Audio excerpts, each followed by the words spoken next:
Ouais, big up. Donc je fais cette vidéo par rapport donc à un local commercial à usage mixte que j'avais loué en avril de 2016 sur Besançon, en répondant à une annonce sur Le Bon Coin où un homme et une femme m'ont répondu à cette annonce.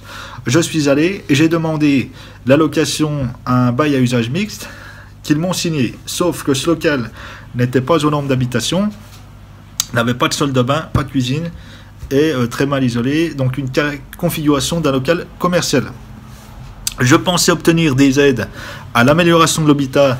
Comme je suis tout seul, je ne les ai pas eues. Je n'ai droit à rien, plutôt, en cette matière. Donc j'ai fait venir, j'ai informé, je suis allé voir la DIL, j'ai fait constater le bail. Ils m'ont dit que c'était au bailleur d'effectuer les travaux de mise aux normes. J'ai constaté le bailleur. Le bailleur, il s'avérait que ce n'était pas les propriétaires, c'était la sœur de la personne qui m'a répondu à l'annonce, qui était la propriétaire. Elle a contesté le bail en disant c'est une erreur de plume. On ne fera aucun travaux de mise aux normes. À partir de là, j'ai fait venir le service hygiène santé de la mairie qui est venu faire un repérage, comme ils disent.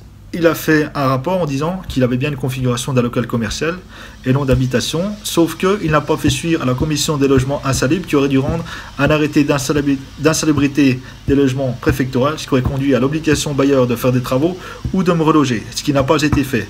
Aucun service social, la CAF ou quoi que ce soit ne m'a aidé dans cette situation pour un relogement quelconque, ni les bailleurs sociaux.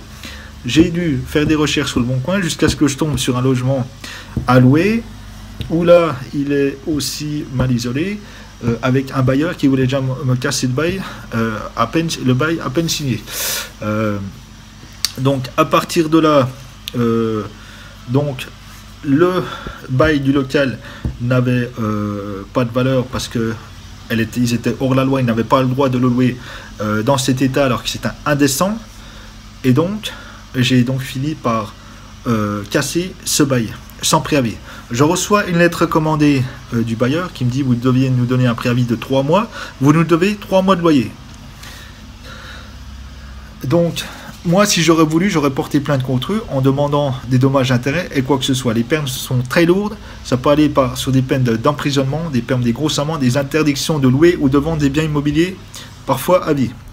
Donc la loi ne rigole pas avec ça, avec les bailleurs qui abusent de leurs locataires en cette matière, parce qu'il y a sécurité pour ma santé et un danger aussi pour ma vie par cette mise en danger de la vie d'autrui, par cette configuration. Donc voilà.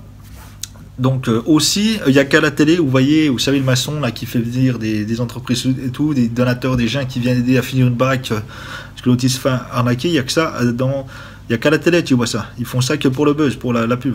Mais moi, quand je suis allé voir les entreprises ici, que j'ai demandé s'ils n'avaient pas une cabine de douche à me donner ou quoi que ce soit, bah, il n'y a personne. Ils m'ont dit non, on ne fait pas de dons. Donc voilà, il n'y a pas... il n'y a qu'à la télé que tu vois ça. Donc bref, donc j'ai fini par être logé.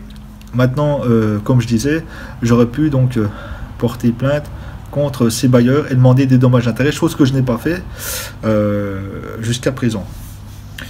Donc maintenant, celle-ci me menace, donc elle, de porter plainte, alors qu'elle aurait dû se dire, ah ben tant mieux, voilà, il nous a redonné le local, voilà, il ne va pas nous faire de procès, ça va.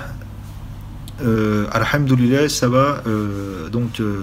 Parce que ça aurait été une autre personne, les autres gens, bah, ils auraient porté plainte direct, ils se seraient même pas cassé la tête. Certains, ils auraient même, je sais pas, ça c'est déjà vu, ils auraient éclaté le local, ils auraient foutu le feu, je sais pas ce qu'ils auraient foutu. Donc voilà, moi j'ai pris sur moi, j'ai patienté, alors que tout le monde m'a conseillé, déménage, déménage, déménage.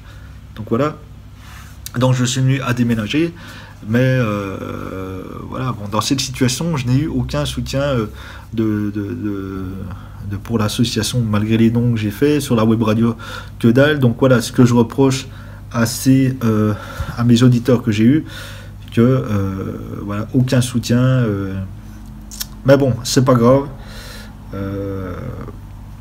Donc voilà, donc je fais cette vidéo parce que je sais qu'il y a aussi beaucoup de personnes qui sont dans des situations pareilles. Juste un conseil, donc ne vous laissez pas abuser par vos bailleurs, faites valoir vos droits, renseignez-vous sur les droits, les obligations des bailleurs et sur vos obligations et vos droits, et faites valoir vos droits jusqu'au bout si Dieu le veut. Donc ne vous laissez pas abuser et n'abusez pas non plus de vos bailleurs.